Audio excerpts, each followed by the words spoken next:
Afternoon everyone. Ayan, bumisita nga po pala ulit tayo dito sa ating garden kasi po magwi-winter na po, so kailangan na po nating i-turn down po yung ibang mga vegetables kasi lilinisin po ulit ito, mga lalabs.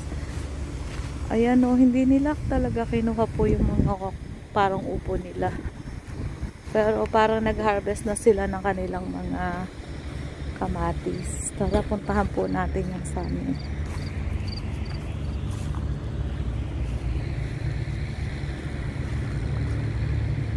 So ilang days po akong hindi po naka-visit po dito, gawa na busy po ako. So I'm not sure kung nahinog na po yung kamatis ko or yung mga chili natin. Ayan guys, oh. Ako. Ayan oh, ang mga chili po, ayun. Ayan, mga kamatis. Ayan guys, oy. Naku, ang dami ng kamatis guys. Ayan oh, ang daming kamatis. Grabe, ang daming chili. Ang dami pong chili oh. Yung kamatis ko mga green pa rin po. Naku, aabuti na naman po ng winter. Sayang naman tong mga ano. Kasi itong kamatis ko hindi pa rin nahihinog yung mga iba. Ayan o, ang liliit pa ng iba. Grabe, sobrang hinog naman na to. Ayan guys, o.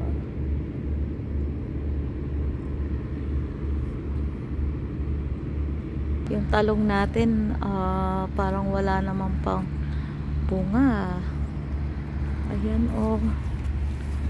Ay, may mga flowers pa lang din siya. Yung ating yung pipino natin may bunga, yun oh. Yun, nakatago. Aabuti na po ng winter mga guys. Grabe, ang laki naman ng kamatis oh, guys. So yan. So ito pong ating mga beets. Sabi ni daddy next time na daw po namin kuhanin kasi pagka ano na daw po, kasi meron pa po kami sa bahay. So itong mga carrots namin, I'm not sure kung may laman na siya sa ilalim. Ayan guys,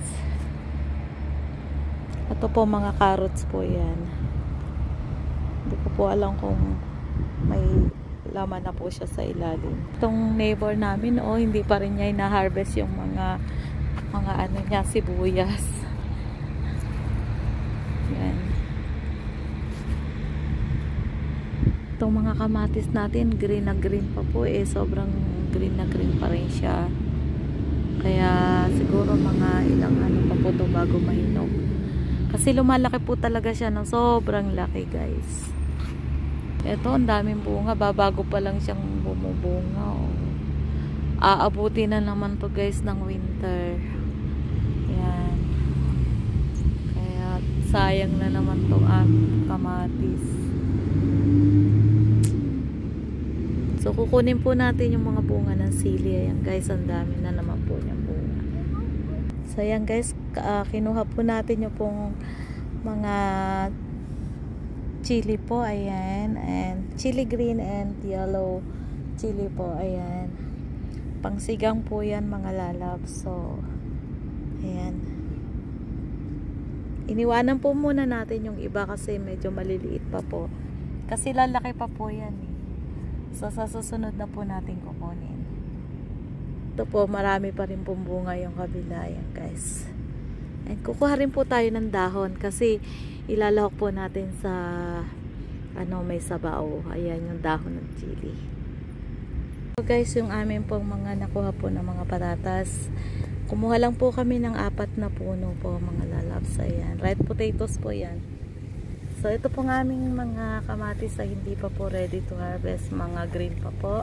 Kung chili, hinarvest ko na po yung iba, pero iniwan ko pa po yung iba. Ayan, iwanan ko po muna po yung iba kasi medyo maliliit pa po. Guys, tara na po uli. Balikan na lang po natin sa susunod. See you guys next time. God bless you all. Mama.